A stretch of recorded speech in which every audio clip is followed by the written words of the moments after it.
নমস্কার বন্ধুরা, আজ আমি এসেছি আমার টিম মন কলমের বার্তার সাথে। আজ আমার রচনাকে কবিতা না বলে কাব্যনাটিকাও বলা যেতে পারে। এটি আমার রচনা হলেও কাব্যনাটিকাটি আবৃত্তি করেছে সঞ্চিতা সরকার, অর্ণব দাস ও সৌমেন চট্টোপাধ্যায়। সমগ্র কবিতাটি পরিচালনা করেছে সঞ্চিতা সরকার। এর সাথে নৃত্যে আছে মনীষা মণ্ডল, সহেলী চক্রবর্তী, সায়নী পাল, পুষ্পিতা অধিকারী, অঙ্কিতা মুখার্জি ও কাজল প্রধান। সমগ্র নৃত্য পরিচালনার দায়িত্বে ছিলেন মনীষা মণ্ডল। কোনো রান্নার যেমন সামান্য লবণের আধিক্য অথবা ঘাটতি খাদ্যের স্বাদকে নিয়ন্ত্রণ করে, ঠিক তেমনি কবিতাটির এডিটিং ঠিকমতো না হলে পুরো রচনাটির মাধুর্য হারিয়ে যেত। তাই তার কথা ভুলে গেলে তো চলবে না। আমার সাথে প্রীতম দে এই পুরো কাব্যনাটিকাটি অত্যন্ত যত্নের সাথে এডিটিং করেছে।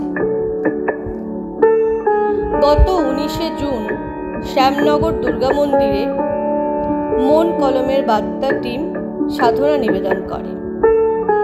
অনুষ্ঠানটি সরাসরি মঞ্চ থেকেই তুলে ধরলাম। তবে আর দেরি না করে শুরু করা যাক টিম মন কলমের বার্তার নিবেদন সাধনা।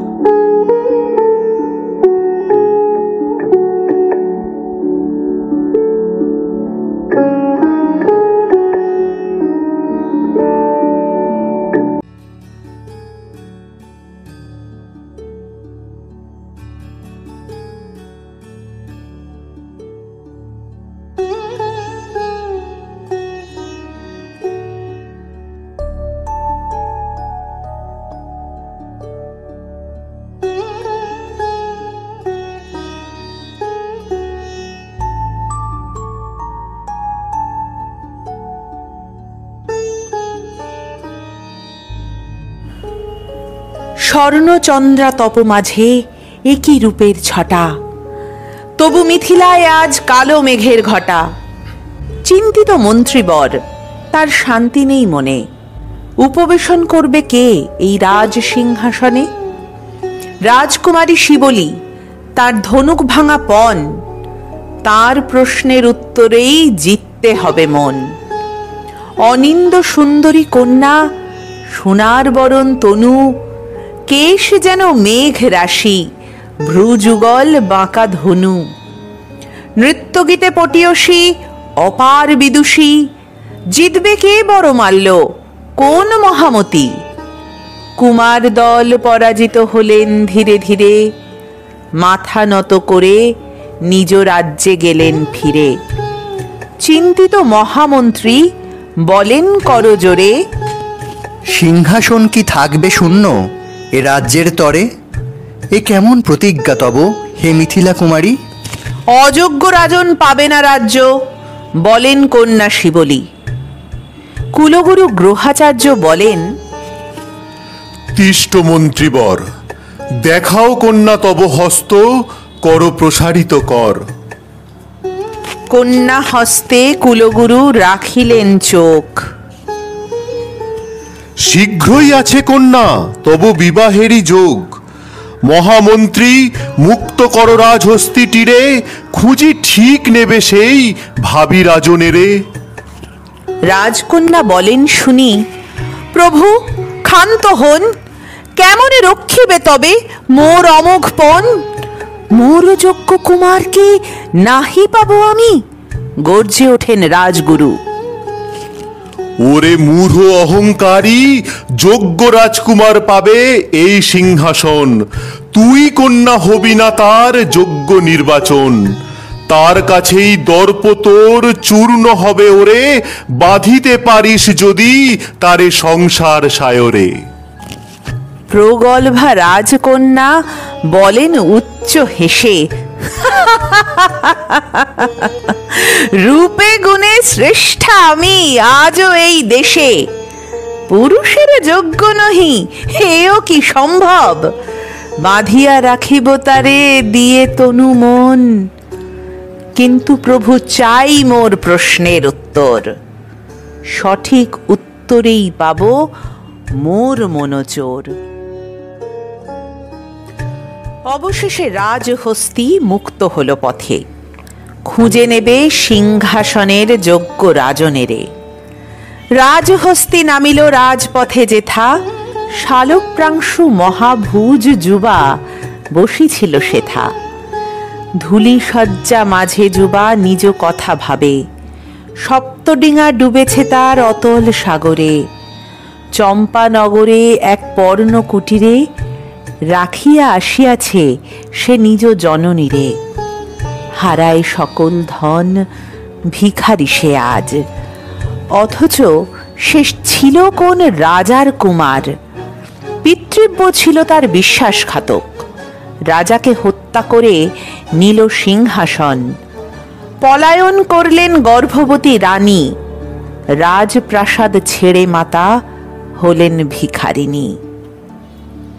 গভীর অরণ্য মাঝে জন্মিলেন কুমার, গোপন রেখেছেন আজও পরিচয় তার। জননীর ছিল হায় দৃঢ় বিশ্বাস, পুত্র করবে পিতৃরাজ্য পুনরুদ্ধার। হায়, সে মায়ের স্বপ্ন হলো না সফল, সাগরে ডুবেছে তার রাশি রাশি ধন। সহসা সে রাজহস্তি এলো তার কাছে, বসাইয়া দিল তাকে রাজ সিংহাসনে।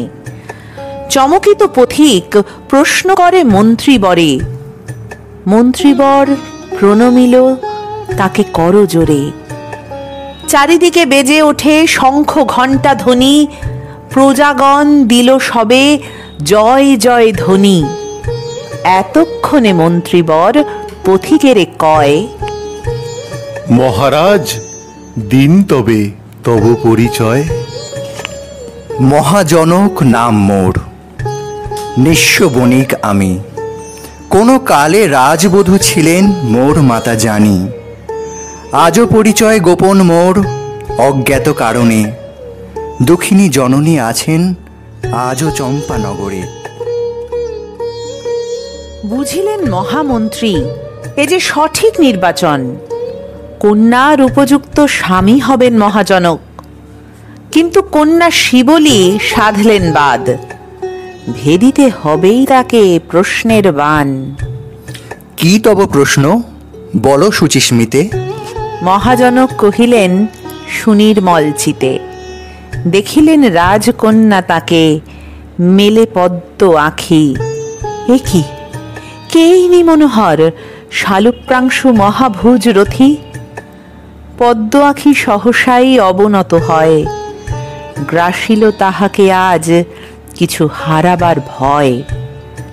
একে একে চূর্ণ হল প্রশ্নবান তার, বিনষ্ট হল কন্যার দর্প অহংকার। বলিল কন্যা মতিমালা পরিয়ে তাহার গলে, স্থান দিও মোরে আর্য তব চরণ তলে। পিতৃব্য কন্যা হলেন মহাজনকের রানী, অজান্তেই পেলেন তাঁর হৃতরাজ্যখানি। তবু এত সুখ তার সইল না হায়, সুখের অসুখ যেন পিছে তার ধায়। ধন সম্পদে তার নেই কোনো টান, সুন্দরী রমণীয় মাতার সমান। সব ছাড়ি সাধনায় দিতে চায় মন, নিষ্প্রয়োজন তার যশ কাম ধন। রাজমাতা শিবলীকে বলেন করজোড়ে, বাঁধিতে হবেই তাকে তব বাহু ডোরে। ম্লান হেসে বলেন বধূ, হে রাজমাতা, তার ঔরসে হবেই পুত্র, দিলাম এই কথা। হায় অদৃষ্ট, আড়াল থেকে হাসল করুণ হাসি। ছলা কলার বাঁধন ছিঁড়ে রাজা হলেন বনবাসী। বৃথাই গেল রূপ যৌবন, বৃথাই ভালোবাসা, বংশপ্রদীপ জ্বলে ওঠার রইল না আর আশা। বোধিলাভ করতে রাজন হলেন বনবাসী, আর কনক কেউর খুলে কাঁদেন তারই সেবাদাসী। ভিক্ষুণীর পরিধানে রাজবেশ ছেড়ে রাজমহল ত্যাগ করে পর্ণকুটিরে শুরু হলো সাধনা তার পুত্র লাভের তরে। স্বর্গীয় সে দূতি তাঁর আনন পরে ঝরে।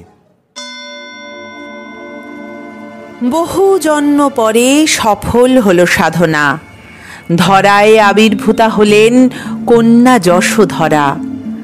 মহারাজ মহাজনক বহু জন্ম পরে জন্মিলেন শাক্য বংশে সিদ্ধার্থ রূপে।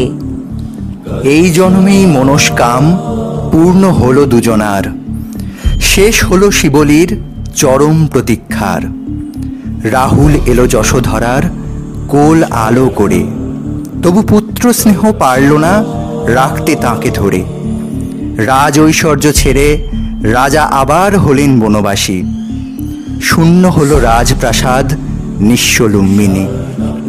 জন্ম জন্মান্তরের সাধনার পরে বোধিসত্ত্ব হলেন তিনি বোধি লাভ করে। মানব জীবন ধন্য যে আজ বুদ্ধ নামে ডাকে, মা শিবলীর সাধনার কেই বা খবর রাখে।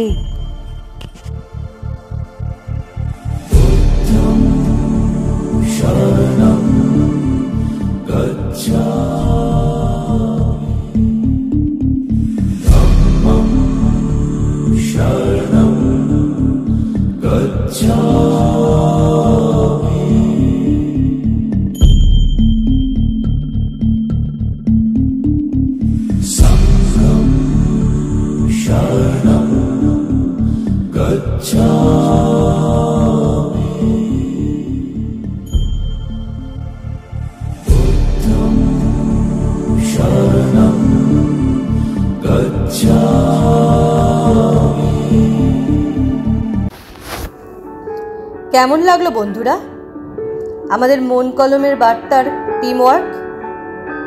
আশা করি আশাহত করিনি। তবে আপনাদের সকলের কাছেই আমার অনুরোধ, সবাই দেখে অবশ্যই কমেন্ট করে জানাবেন কেমন লাগলো, এবং ভুল ত্রুটি হলে অবশ্যই লিখে জানাবেন, যাতে পরবর্তীতে সংশোধিত করতে পারি। তবে আজকের মতন চলি, টাটা।